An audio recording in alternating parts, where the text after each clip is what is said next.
Hello hi, welcome to Leads academy smart plus.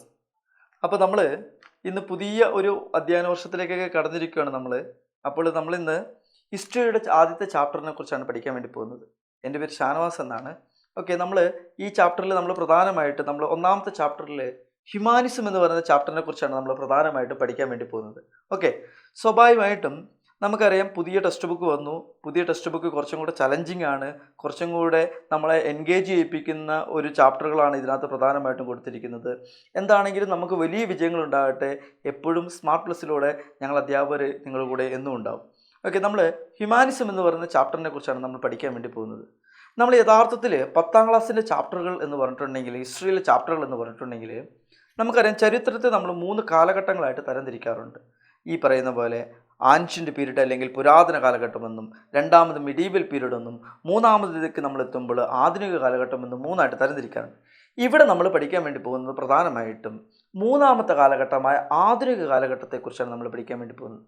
നമുക്കറിയാം humanism എന്ന് പറയുന്ന ചാപ്റ്റർ നമ്മൾ 10ാം ക്ലാസ്സിൻ്റെ ഹിസ്റ്ററിയിൽ ഈ വർഷം വന്നിട്ടുള്ള ചാപ്റ്ററുകളുടെ പ്രത്യേകതകൾ നമ്മൾ നോക്കുമ്പോൾ നമുക്ക് മനസ്സിലാക്കാൻ സാധിക്കും. ഈ ചാപ്റ്ററിൽ കുറച്ചുകൂടെ ഹ്യൂമൻ വാല്യൂസിന് പ്രാധാന്യം കൊടുത്ത് മനുഷ്യൻ്റെ അവകാശങ്ങളെക്കുറിച്ച് കുറച്ചും കൂടി നമ്മൾ അവബോധരാക്കുന്ന ചാപ്റ്ററുകളാണ് ഈ പ്രധാനപ്പെട്ട ചാപ്റ്ററുകൾ എന്ന് പറയുന്നത്. ഇതിൽ ഏറ്റവും പ്രധാനപ്പെട്ട ചാപ്റ്ററാണ് ഹ്യൂമാനിസം എന്ന് പറയുന്ന ഒന്നാമത്തെ ചാപ്റ്റർ. ഈ ഹ്യൂമാനിസം എന്ന് പറയുന്ന ചാപ്റ്റർ യഥാർത്ഥത്തിൽ ചെയ്തിരിക്കുന്നത് മിഡീവൽ ഏജിൽ നിന്ന് മോഡേൺ പീരീഡിലേക്കുള്ള അല്ലെങ്കിൽ മധ്യകാലഘട്ടത്തിൽ നിന്ന് ആധുനിക കാലഘട്ടത്തിലേക്ക് പോകുന്ന ഒരു പീരീഡിനെയാണ് നമ്മൾ യഥാർത്ഥത്തിൽ ഇതിനെ കാണിക്കാൻ വേണ്ടി പോകുന്നത്. ഈ ഹ്യൂമാനിസത്തിൽ നമ്മൾ ഏറ്റവും ആദ്യമേ പഠിക്കാൻ വേണ്ടി പോകുന്ന ഭാഗം എന്ന് പറഞ്ഞിട്ടുണ്ടെങ്കിൽ, ഹ്യൂമാനിസത്തിൽ ഏറ്റവും ആദ്യം നമ്മൾ പഠിക്കാൻ വേണ്ടി പോകുന്ന വാക്ക് റിനൈസൻസ് എന്നാണ്. നമ്മൾ കാണാൻ വേണ്ടി സാധിക്കുന്നു ഈ 14ാം നൂറ്റാണ്ട് വരെയൊക്കെ നമ്മുടെ ചരിത്രം എന്ന് പറയുന്നത്, അല്ലെങ്കിൽ ആ കാലഘട്ടം വരെ നമ്മുടെ ചരിത്രത്തിലെ മനുഷ്യരുടെ അവസ്ഥ എന്ന് പറയുന്നത് വളരെ മോശമായിരുന്ന അവസ്ഥയായിരുന്നു. യാതൊരു അവകാശങ്ങളും ഇല്ലാണ്ട് അടിമകളെപ്പോലെ ആളുകളെ ട്രീറ്റ് ചെയ്തിരുന്ന ഒരു കാലഘട്ടത്തിലാണ് മനുഷ്യരുണ്ടായിരുന്നത്.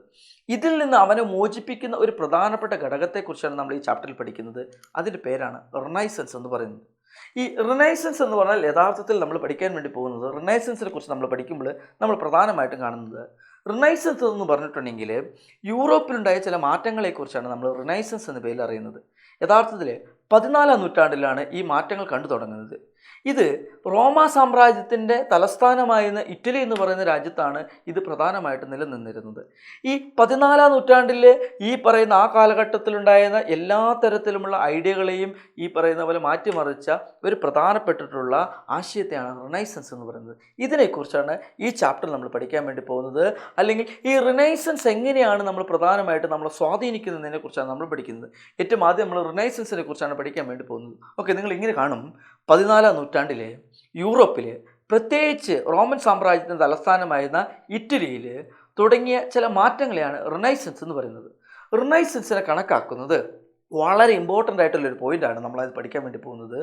മിഡീവൽ പീരീഡിൽ നിന്ന് മോഡേൺ പീരീഡിലേക്ക് ഒരു ട്രാൻസ്ഫർമേഷൻ പീരീഡ് തന്നെ ആയിട്ടാണ് റിനൈസൻസിനെ കാണുന്നത്. അല്ലെങ്കിൽ മധ്യകാലഘട്ടത്തിൽ നിന്ന് ആധുനിക കാലഘട്ടത്തിലേക്കുള്ളൊരു മാറ്റത്തെയാണ് യഥാർത്ഥത്തിൽ റിനൈസൻസ് അല്ലെങ്കിൽ നവോത്ഥാനം എന്ന പേരിൽ നമ്മൾ അറിയപ്പെടാൻ വേണ്ടി പോകുന്നത്. നമ്മൾ ഈ പാഠഭാഗത്തിൽ ഏറ്റവും ആദ്യമേ നമ്മൾ പഠിക്കുന്ന ഏറ്റവും പ്രധാനപ്പെട്ട പോയിന്റുകൾ, റിനൈസൻസിൻ്റെ ഐഡിയകൾ ഏതൊക്കെയാണ്, അതിൻ്റെ സവിശേഷതകൾ എന്തൊക്കെയാണ് നമ്മൾ പഠിക്കാൻ വേണ്ടി പോകുന്നത്. നമ്മൾ കണ്ടു ഈ മധ്യകാലഘട്ടത്തിൻ്റെ ഏറ്റവും പ്രധാനപ്പെട്ട ഒരു സവിശേഷത എന്ന് പറഞ്ഞിട്ടുണ്ടെങ്കിൽ, ഈ കാലഘട്ടത്തെ ഭരിച്ചിരുന്ന ഏറ്റവും പ്രധാനപ്പെട്ട ഐഡിയോളജി അല്ലെങ്കിൽ അവിടെ ഉണ്ടായിരുന്ന സോഷ്യൽ സിസ്റ്റം എന്ന് പറയുന്നത് ഫ്യൂഡലിസം അല്ലെങ്കിൽ ഭൂപ്രഭുക്കന്മാരുടെ അധീനതയിൽ ജീവിച്ചിരുന്ന ആളുകളാണ്. നമുക്ക് സ്വാഭാവികമായിട്ടും അറിയാം ഈ ഭൂപ്രഭുക്കന്മാരുടെ കീഴിൽ താമസിച്ചിരുന്ന സാധാരണക്കാരായ ആളുകളെ വലിയ രീതിയിൽ പ്രശ്നങ്ങൾ നേരിട്ടുകൊണ്ടിരുന്ന ഒരു കാലഘട്ടമായിരുന്നു മിഡീവൽ പീരീഡ് എന്ന് പറയുന്നത്. ആളുകൾക്ക് യാതൊരു അവകാശങ്ങളും ഇല്ലായിരുന്നു, അവർക്ക് കൃത്യമായി ശമ്പളം കിട്ടിയിരുന്നില്ലായിരുന്നു, പ്രൊലോങ്ഡ് ആയിട്ടുള്ള വർക്കിംഗ് അവേഴ്സ് അല്ലെങ്കിൽ വളരെ സമയങ്ങൾ ഇവർ പണിയെടുക്കേണ്ടി വന്നിരുന്നു. മാത്രമല്ല അടിമകളെപ്പോലെയാണ് ഇവർ ട്രീറ്റ് ചെയ്തിരുന്നത്. മാത്രമല്ല വലിയ രീതിയിൽ മനുഷ്യൻ്റെ എല്ലാ തരത്തിലും അവകാശങ്ങളെയും ലംഘിച്ചിരുന്ന ഒരു കാലഘട്ടത്തിലാണ് റിനൈസൻസ് എന്ന് പറയുന്ന ഒരു പുതിയ കാലം വരുന്നത്. നമ്മൾ പഠിക്കാൻ വേണ്ടി പോകുന്ന ഏറ്റവും ആദ്യം നമ്മൾ പഠിക്കുന്നത് റിനൈസൻസ് എന്നാണ്. അതിൻ്റെ ഫീച്ചേഴ്സ് എന്തൊക്കെയാണ് നമ്മൾ പഠിക്കാൻ വേണ്ടി പോകുന്നത്. ഇതിൽ നമ്മൾ ഏറ്റവും ആദ്യമേ കാണുന്ന ഫീച്ചർ എന്ന് പറയുന്നത്, റിനൈസൻസ് ഹ്യൂമാനിസ്റ്റിക് പേഴ്സ്പെക്റ്റീവ് എന്ന് പറയുന്ന പുതിയൊരു ആശയം ലോകത്ത് കൊണ്ടുവരുന്നു. അതായത് നമ്മൾ കാണുന്നതും കേൾക്കുന്നതും അല്ല അനുഭവിക്കുന്നതുമായിട്ടുള്ള കാര്യങ്ങളെല്ലാം മനുഷ്യൻ്റെ കഷ്ടപ്പാടുകൾ അല്ലെങ്കിൽ അവൻ അനുഭവിക്കുന്ന പ്രശ്നങ്ങളെ നേരിട്ടുകൊണ്ട് അവൻ്റെ അവകാശങ്ങൾ, അതായത് ജനിച്ചു വീഴുന്ന ഏതൊരു മനുഷ്യനും ചില അവകാശങ്ങളുണ്ടെന്നും അത് സംരക്ഷിക്കപ്പെടേണ്ടത് വളരെ അത്യാവശ്യം അത്യാവശ്യമാണെന്നുമാണ് ഈ പറയുന്ന റിനൈസൻസിലൂടെ ആളുകൾ കൊണ്ടുവരുന്നത്. രണ്ടാമത്തെ ആശയമായിട്ട് നമ്മൾ ഇതിനകത്ത് കണക്കാക്കുന്നത് ഇതാണ്, ഗ്രോത്ത് ഓഫ് അർബൻ ലൈഫ് എന്ന് പറയുന്ന ഭാഗമാണ്. ഓക്കെ, നമ്മളിവിടെ കാണാൻ വേണ്ടി സാധിക്കും ഗ്രോത്ത് ഓഫ് അർബൻ ലൈഫ്. അതായത് ഈ കാലഘട്ടത്തിൽ 14ാം നൂറ്റാണ്ടിന് ശേഷം ഇറ്റലി അടക്കമുള്ള രാജ്യങ്ങളിൽ വലിയ രീതിയിൽ നഗരജീവിതം മാറുന്നു. സ്വാഭാവികമായിട്ട് നമുക്കറിയാം, നഗരജീവിതം മാറുമ്പോൾ ആളുകളുടെ കാഴ്ചപ്പാടുകളിൽ വലിയ വ്യത്യസ്തത ഉണ്ടാവും. ഓക്കെ, നമുക്കറിയാം വളരെ സ്പീഡി ആയിട്ടുള്ള വളരെ വളർന്നുകൊണ്ടിരിക്കുന്ന ഒരു നഗരത്തിലേക്ക് ആളുകൾ താമസം മാറുമ്പോൾ അത് അവരുടെ കാഴ്ചപ്പാടിനെ സ്വാധീനിക്കുന്നു. അടുത്ത ഫീച്ചറായിട്ട് നമ്മൾ കാണുന്ന ഈ കാലഘട്ടത്തിൽ വലിയ രീതിയിൽ ട്രേഡ് വലിയ രീതിയിൽ വളരുന്നു, അല്ലെങ്കിൽ കച്ചവടം വളരുന്നു. കച്ചവടം വളർന്നതോടുകൂടി അന്ന് വരെ കാർഷിക മേഖലയെ മാത്രം ആശ്രയിച്ചിരുന്ന ആളുകളൊക്കെ എന്ത് ചെയ്യുന്നറിയാമോ, ഈ പറയുന്ന പോലെ കൃഷിയിൽ നിന്ന് വ്യത്യസ്തമായിട്ട് കച്ചവടം ആശ്രയിക്കുന്നു. ഭൂപ്രഭുക്കന്മാരിൽ നിന്ന് അവർ മോചിതരാകുന്നു, അവരുടെ കയ്യിലേക്കും പണം വരാൻ വേണ്ടി തുടങ്ങുന്നു. അവർ വളരെ വലിയ രീതിയിൽ എന്ത് ചെയ്യുന്നു, അവരുടെ അവകാശങ്ങളെക്കുറിച്ച് അവർ അറിയാൻ വേണ്ടി തുടങ്ങുന്നു. അടുത്ത് നമ്മൾ കാണാൻ വേണ്ടി പോകുന്നത് ഇതിന് മറ്റ് ഫീച്ചറുകൾ എന്ന് പറയുന്നത് റൈസ് ഓഫ് നേഷൻ സ്റ്റേറ്റ്സ്, അല്ലെങ്കിൽ നഗരരാഷ്ട്രങ്ങളുടെ വളർച്ച, ഇൻഡിവിജ്വൽ ലിബർട്ടി, നമ്മൾ വ്യക്തി സ്വാതന്ത്ര്യം, അതുപോലെ തന്നെ റാഷണലിസം അല്ലെങ്കിൽ യുക്തിചിന്ത, മോണിറ്ററി എക്കോണമി അല്ലെങ്കിൽ സമ്പത്തിൽ അടിസ്ഥാനം വെക്കിയിട്ടുള്ള ഒരു എക്കോണമി, അതുപോലെ തന്നെ സ്പ്രെഡ് ഓഫ് സെക്യുലർ വാല്യൂസ് മുതലായ സാധനങ്ങളാണ്. Okay, spread of secular values എന്ന് പറഞ്ഞിട്ടുണ്ടെങ്കിൽ നമ്മൾ കാണാൻ വേണ്ടി സാധിക്കും ഈ കാലഘട്ടത്തിൽ, അതായത് മിഡീവൽ പീരീഡ് വരെ, മധ്യകാലഘട്ടം വരെയൊക്കെ ഈ യൂറോപ്യൻ രാജ്യങ്ങളടക്കമുള്ള ലോകത്ത് മിക്കവാറും എല്ലാ രാജ്യങ്ങളും ചില മതങ്ങളെ ബേസ് ചെയ്തുകൊണ്ട് മാത്രമാണ് ഉണ്ടായിരുന്നത്. ആ മതപരമായ ചിന്തകളിൽ നിന്ന് അവർ വ്യത്യസ്തമായിട്ട് ഒന്നും ചെയ്യത്തില്ലായിരുന്നു. അവർ ചെയ്യുന്ന എല്ലാ കാര്യങ്ങളിലും മതത്തിന് പ്രാധാന്യം കൊടുക്കുമായിരുന്നു. പക്ഷേ ഈ റിനൈസൻസ് എന്ന് പറയുന്ന പുതിയ മാറ്റം വന്നതോടുകൂടി സെക്യുലർ വാല്യൂസ് അല്ലെങ്കിൽ മതനിരപേക്ഷമായ മൂല്യങ്ങൾക്ക് അവർ പ്രാധാന്യം കൊടുക്കാൻ വേണ്ടി തുടങ്ങി. ഇതാണ് പ്രധാനമായിട്ടും ഈ റിനൈസൻസുമായി ബന്ധപ്പെട്ട ഐഡിയകൾ എന്ന് പറയുന്നത്. ഇവിടെ നമ്മൾ ഏറ്റവും ആദ്യമേ കണ്ട ഇതാണ്. ഒന്നുകൂടി നമുക്ക് നോക്കാം. നമ്മൾ കാണുന്നത് ഇങ്ങനെയാണ്. 14ാം നൂറ്റാണ്ടിൽ ഇറ്റലി അടക്കമുള്ള യൂറോപ്പിലെ പ്രധാനപ്പെട്ട രാജ്യങ്ങളിൽ, പ്രത്യേകിച്ച് ഇറ്റലിയിൽ ചില മാറ്റങ്ങൾ, ചില ഐഡിയകൾ കൊണ്ടുവരുന്നു. ഇതിന് റിനൈസൻസ് എന്നാണ് വിളിക്കുന്നത്. യഥാർത്ഥത്തിൽ റിനൈസൻസിനെ മിഡീവൽ ഏജിൽ നിന്ന് മോഡേൺ ഏജിലേക്കുള്ള ഒരു ട്രാൻസ്ഫോർമേഷൻ പീരീഡ് ആയിട്ടാണ് കാണുന്നത്. അതിനുശേഷം നമ്മൾ കണ്ടത് റിനൈസൻസിൻ്റെ പ്രധാനപ്പെട്ട ഐഡിയകൾ എന്താണ് നമ്മൾ കാണുന്നത്. പ്രധാനമായിട്ടും നമ്മൾ കണ്ടു, റിനൈസൻസ് ഒരു ഹ്യൂമാനിസ്റ്റിക് പേഴ്സ്പെക്റ്റീവിൽ അല്ലെങ്കിൽ ഈ മാനവികമായിട്ടുള്ള മൂല്യങ്ങളിലാണ് വിശ്വസിച്ചിരുന്നത്. അർബൻ ലൈഫ്, ട്രേഡും അതുപോലെ നേഷൻ സ്റ്റേറ്റ്സും, ഇൻഡിവിജ്വൽ ലിബർട്ടി, അതുപോലെ rationalism, monetary economy, secular values മുതലായ ആശയങ്ങളൊക്കെ കടന്നു വന്നതോടുകൂടി ഇത് കുറച്ചും കൂടെ വളരെ വലിയ രീതിയിൽ മാറുന്നു. നമ്മൾ കണ്ടു. ഇനി നമ്മൾ ഇതിനകത്ത് കാണാൻ വേണ്ടി പോകും. നമ്മൾ കണ്ടു ഇതിൽ പ്രധാനമായിട്ടും ഈ റിനൈസൻസ് എന്ന് പറയുന്നത് പ്രധാനമായിട്ടും വന്നത് ഇറ്റലിയിലെ നഗരങ്ങളാണെന്ന് നമ്മൾ കണ്ടു. ഓക്കെ, അല്ലെങ്കിൽ ഇറ്റലി എന്ന് പറയുന്ന രാജ്യത്താണ് നമ്മൾ കണ്ടു. ഈ പാഠഭാഗത്ത് ഇനി നമ്മൾ പ്രധാനമായിട്ടും മുഴുവനായിട്ടും തന്നെ പഠിക്കാൻ വേണ്ടി പോകുന്നത് എന്തുകൊണ്ടാണ് ഈ വലിയ മാറ്റങ്ങൾ ഇറ്റലി എന്ന് പറയുന്ന രാജ്യത്ത് വന്നത് എന്നതിനെക്കുറിച്ചാണ് നമ്മൾ പഠിക്കാൻ വേണ്ടി പോകുന്നത്. അത് പഠിക്കുന്നതിന് മുമ്പ് ഇറ്റലി എന്ന് പറയുന്ന രാജ്യത്തിൻ്റെ ചരിത്രവും അതിലെ പ്രധാനപ്പെട്ട നഗരങ്ങളെക്കുറിച്ച് നമ്മൾ അറിയണം. നമ്മൾ കണ്ടു ഈ ആശയങ്ങൾ 14ാം നൂറ്റാണ്ടിൽ വന്ന ഈ ആശയങ്ങൾ പ്രധാനമായിട്ടും റോം എന്ന് പറയുന്ന പഴയ റോമ സാമ്രാജ്യത്തിൽ നിന്നായിരുന്നു വന്നിരുന്നത്. ഈ റോമൻ സാമ്രാജ്യത്തിൻ്റെ തലസ്ഥാനം തന്നെയായിരുന്നു ഇറ്റലി എന്ന് പറയുന്ന രാജ്യം. അതുകൊണ്ട് തന്നെയാണ് ഈ ഇറ്റലിയിൽ ഈ മാറ്റങ്ങൾ ആദ്യമായിട്ട് വന്നത്. നമ്മൾ ഇതിനകത്ത് പഠിക്കുമ്പോൾ ഏറ്റവും ആദ്യമേ പഠിക്കുന്ന മറ്റൊരു കാര്യം ഇറ്റലിയിലെ പ്രധാനപ്പെട്ട നഗരങ്ങളെക്കുറിച്ചാണ് നമ്മൾ പഠിക്കാൻ വേണ്ടി പോകുന്നത്.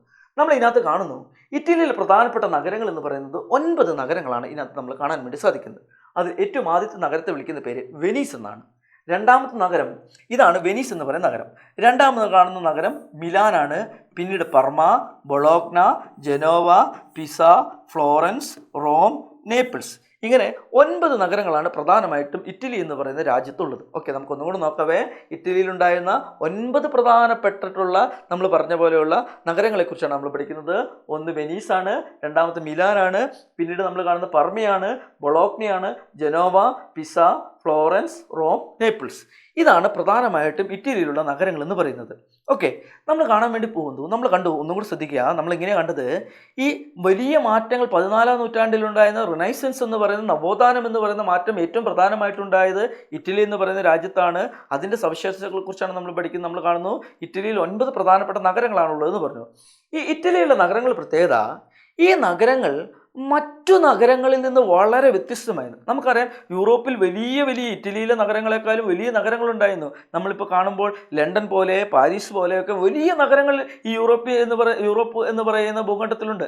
പക്ഷേ ഈ ഇറ്റലിയിലെ നഗരങ്ങൾ മറ്റു നഗരങ്ങളിൽ നിന്ന് വളരെ വ്യത്യസ്തമായിരുന്നു. അതുകൊണ്ടാണ് ഈ മാറ്റങ്ങൾ ആദ്യമായിട്ട് ഇറ്റലി എന്ന് പറയുന്ന രാജ്യത്ത് വരുന്നത്. നമ്മൾ നോക്കാൻ വേണ്ടി പോകുന്നത് എന്തൊക്കെയാണ് ഈ ഇറ്റലിയിലുള്ള നഗരങ്ങളുടെ സവിശേഷതകൾ എന്നാണ് നമ്മൾ പഠിക്കാൻ വേണ്ടി പോകുന്നത്. ഒന്നാമത്തെ പോയിന്റ് ഇങ്ങനെ നമ്മൾ കാണാൻ വേണ്ടി പറ്റും, ഈ ഇറ്റലിയിലെ നഗരങ്ങൾ വളരെ ഇൻഡിപെൻഡൻ്റ് ആയിട്ടുള്ള നഗരങ്ങളായിരുന്നു. അതായത് ആ നഗരങ്ങളുടെ ഏറ്റവും വലിയ പ്രത്യേകത അവിടുത്തെ കാര്യങ്ങളിൽ രാജഭരണം അല്ലെങ്കിൽ ഭരണകൂടം അധികം ഇടപെടാറില്ലായിരുന്നു. അവർ വളരെ വലിയ രീതിയിൽ വ്യത്യസ്തരായിട്ട് സ്വതന്ത്രരായിട്ടുള്ള നഗരങ്ങളായിരുന്നു. രണ്ടാമത്തെ, അവർ വളരെ വെൽത്തി ആയിട്ടുള്ള നഗരങ്ങളായിരുന്നു. വെൽത്തി എന്ന് പറഞ്ഞാൽ വളരെ വലിയ രീതിയിൽ എന്താണ് സമ്പന്നമായിട്ടുള്ള നഗരങ്ങളായിരുന്നു. ലാസ്റ്റ് ഇത് വളരെ ഡൈനാമിക് ആയിട്ടുള്ള നഗരങ്ങൾ കൂടിയായിരുന്നു. ഡൈനാമിക് എന്ന് പറഞ്ഞ സെൻസ് നമ്മളിവിടെ ഉദ്ദേശിക്കുന്നത് ഈ നഗരങ്ങൾ പ്രത്യേകത മാറ്റങ്ങൾ എളുപ്പത്തിൽ അവരെന്ത് ചെയ്യും ഉൾക്കൊള്ളാൻ പറ്റും. ഉദാഹരണത്തിന് നമുക്കറിയാം, മുന്നോട്ട് വികസിക്കണമെങ്കിൽ പുതിയ മാറ്റങ്ങൾ എന്താണ് മാർക്കറ്റിൽ പുതിയ ട്രെൻഡുകൾ അത് കൃത്യമായിട്ട് അക്സെപ്റ്റ് ചെയ്താൽ മാത്രമേ വളരുള്ളൂ. ഈ ഇറ്റലിയിലെ നഗരങ്ങൾ ഏറ്റവും വലിയ പ്രത്യേകതയായിരുന്നു, ഇത് വളരെയധികം ഡൈനാമിക് ആയിട്ടുള്ള നഗരങ്ങളായിരുന്നു. രണ്ടാമത് അതിന് മറ്റൊരു പ്രത്യേകത എന്ന് പറഞ്ഞിട്ടുണ്ട്, ഇറ്റലിയിലുള്ള കച്ചവടക്കാർക്ക് പുതിയ സാങ്കേതിക വിദ്യകളായിട്ടുള്ള ബാങ്കിങ്, ഇൻഷുറൻസ് മുതലായവയെക്കുറിച്ച് അവർക്ക് അറിയാമായിരുന്നു. ഓക്കെ, അതായത് ആ കാലഘട്ടം വരെ ബാങ്കിങ് എന്താണ്, ഇൻഷുറൻസ് എന്താണ്, ഇങ്ങനെയുള്ള കാര്യങ്ങളെക്കുറിച്ചൊന്നും ഒരു കച്ചവടക്കാർക്ക് അറിയത്തില്ലായിരുന്നു. പക്ഷേ ഈ ഇറ്റലി നഗരത്തിൽ ജീവിച്ചിരുന്ന പ്രധാനപ്പെട്ട കച്ചവടക്കാർക്കൊക്കെ എന്താണ് ബാങ്കിങ്, എന്താണ് ഇൻഷുറൻസ്, ഈ കച്ചവട മേഖലയുടെ പ്രാധാന്യം എന്താണ് എന്നതിനെക്കുറിച്ചൊക്കെ കൃത്യമായിട്ട് അറിയാമായിരുന്നു. അടുത്ത പ്രത്യേകത, ഇവർക്ക് ഈ ട്രേഡുമായി ബന്ധപ്പെട്ട കച്ചവടവുമായി ബന്ധപ്പെട്ടുള്ള ഏറ്റവും പ്രധാനപ്പെട്ട കാര്യങ്ങളായിട്ടുള്ള അല്ലെങ്കിൽ ടെക്നിക്കൽ പുതിയ എങ്ങനെയാണ് കച്ചവടം കൃത്യമായിട്ട് കൊണ്ടുപോകേണ്ടത് എന്നതിനെക്കുറിച്ചുള്ള കൃത്യമായ ധാരണ അവരുണ്ടായിരുന്നു.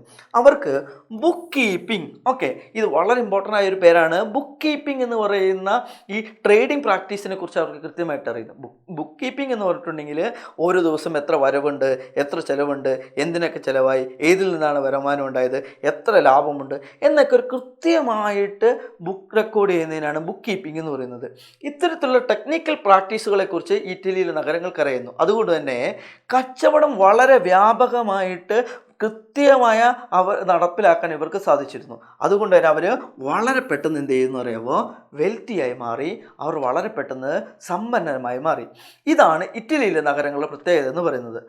ഈ പ്രത്യേകതകൾ കൊണ്ടാണ് നമ്മൾ പറഞ്ഞ റിനൈസൻസ് ആദ്യമായിട്ട് ഇറ്റലിയിലേക്ക് കടന്നു വരുന്നത്. ഓക്കെ, ഒന്നുകൂടി ശ്രദ്ധിക്കുക. നമ്മൾ കണ്ടു, റിനൈസൻസ് ആദ്യമായിട്ട് കടന്നു വന്നത് ഇറ്റലി എന്ന് പറയുന്ന രാജ്യത്തേക്കാണ്. അതിന് ചില പ്രത്യേകതകളുണ്ടായിരുന്നു ഇറ്റലിയിലെ നഗരങ്ങൾക്ക്. ആ പ്രത്യേകതകളാണ് നമ്മളിവിടെ കാണുന്നത്. ഇതുകൂടെ നമ്മൾ പഠിക്കാം. ഓക്കെ, അങ്ങനെ കച്ചവടം വലിയ രീതിയിൽ ഇറ്റലിയിൽ വളരുന്നു. അവർ സാമ്പത്തികമായിട്ട് വലിയ രീതിയിൽ മുന്നേറുന്ന കാലഘട്ടത്തിൽ ചില നഗരങ്ങളിൽ, ഓക്കെ, ഇറ്റലിയിൽ നമ്മൾ പറഞ്ഞു 9 നഗരങ്ങളുണ്ടെന്ന് പറഞ്ഞു. ഈ 9 നഗരങ്ങളിൽ ചില നഗരങ്ങളിൽ എന്ത് ചെയ്യുന്ന അറിയാമോ, വളരെ പ്രധാനമായിട്ടും ചില ഫാമിലീസ് അല്ലെങ്കിൽ വളരെ സമ്പന്നമായ ചില കുടുംബങ്ങൾ ഉയർന്നു വരുന്നു.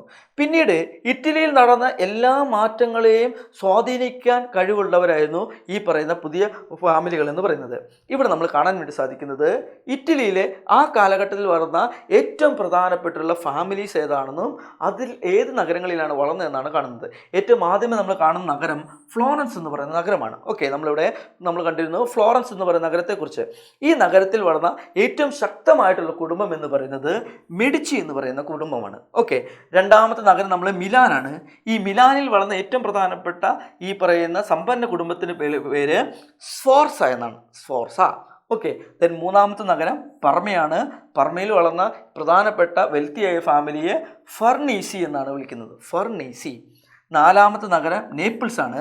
ഈ നേപ്പിൾസിൽ പ്രധാനമായിട്ടും വളർന്ന കുടുംബം ഓർസീനിയാണ്. ഓർസീനി. ഓക്കെ, ലാസ്റ്റത്തെ നഗരം എന്ന് പറയുന്നത് മിലാനിലാണ്. മിലാനിൽ നമ്മൾ സ്ഫോർസയെ കണ്ടതുപോലെ തന്നെ അവിടെ സമ്പന്നമായ മറ്റൊരു കുടുംബം കൂടെ വളർന്നു വന്നിരുന്നു. ആ കുടുംബത്തെ വിളിക്കുന്ന പേര് ബിസ്കോന്തി എന്നാണ്. ഇങ്ങനെ 5 പ്രധാനപ്പെട്ട നഗരങ്ങളിൽ, ഇറ്റലിയിലെ നഗരങ്ങളിൽ 5 പ്രധാനപ്പെട്ടിട്ടുള്ള കുടുംബങ്ങൾ കൂടെ ശക്തമായിട്ട് വളർന്നു വന്നു. ഈ കുടുംബങ്ങളുടെ പ്രത്യേകത, ഇവർക്ക് ഈ ഇറ്റലിയുമായി ബന്ധപ്പെട്ട എല്ലാ കാര്യങ്ങളിലും എന്ത് ചെയ്യാൻ വേണ്ടി പറ്റും, സ്വാധീനിക്കാൻ, ഇൻഫ്ലുവൻസ് ചെയ്യാൻ വേണ്ടി പറ്റുന്ന ശക്തമായ കുടുംബങ്ങളായിരുന്നു. ഓക്കെ, ഇതാണ് നമ്മൾ ഈ പാഠത്തിൻ്റെ ആദ്യ ഭാഗത്തിൽ കാണാൻ വേണ്ടി പോകുന്നത്. ഓക്കെ, റിനൈസൻസിനെ കുറിച്ച് നമ്മൾ കണ്ടു, ഇറ്റലിയിലെ നഗരങ്ങളെക്കുറിച്ച് നമ്മൾ കണ്ടു. ആദ്യമായിട്ട് വന്നത് ഇറ്റലിയിലാണെന്ന് നമ്മൾ കണ്ടു. കാരണം ഇറ്റലിയിലെ നഗരങ്ങളിൽ ചില സവിശേഷതകളുണ്ടെന്ന് നമ്മൾ കണ്ടു. അവസാനം നമ്മൾ കണ്ടു ഈ വ്യാപാരത്തിലൂടെ വളർന്നു വന്ന ഇറ്റലിയിലെ പ്രധാനപ്പെട്ട കുടുംബങ്ങൾ ഏതാണെന്നും അവരേത് നഗരങ്ങളിലാണ് വളർന്നു വന്നതെന്നും. ഇതാണ് ഈ ഫസ്റ്റ് പാർട്ടിൽ നമ്മൾ പഠിക്കാൻ വേണ്ടി പോകുന്നത്. ഓക്കെ, അപ്പോൾ എല്ലാവരും കൃത്യമായിട്ട് പഠിക്കുക. എല്ലാവർക്കും ഇത് എളുപ്പമാണെന്ന് വിചാരിക്കുന്നു. Thank you.